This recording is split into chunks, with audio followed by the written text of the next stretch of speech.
Hello বন্ধুরা, সবাই কেমন আছো? আশা করি সবাই ভালো আছো। সবার ঈদটা কেমন কাটতেছে সবাই জানাইও। আমি এক প্রথম মানুষ ভাই, আমার ঈদটা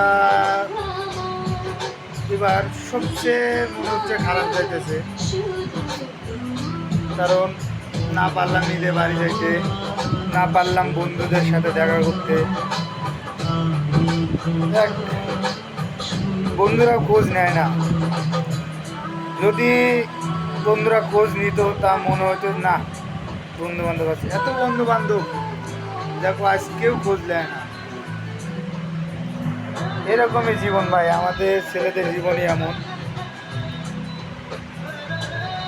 যখন টাকা কামাইতে লাগি তখন কারো খোঁজ থাকে না। মনটা চায় সবার সাথে কথা বলে, কিন্তু কেউ ফোন দেয় না।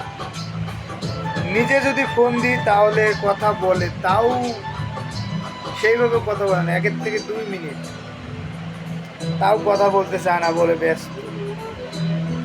আর আগে ফুটবল খেলার জন্য একজনের বাসায় যেয়ে আমরা আধা ঘন্টা করে বসে থাকছি সেই বন্দুক নিয়ে আসার জন্য। আর এখন বন্ধু ফোন দিলে ফোন ধরে 2 সেকেন্ড কথা বলতে চায় না। ছেলেরা সবাই যার যার কামে ব্যস্ত, কেউ ফোন দেয় না। আচ্ছা, আমাদের ছেলেদের জীবনটাই কি এমন?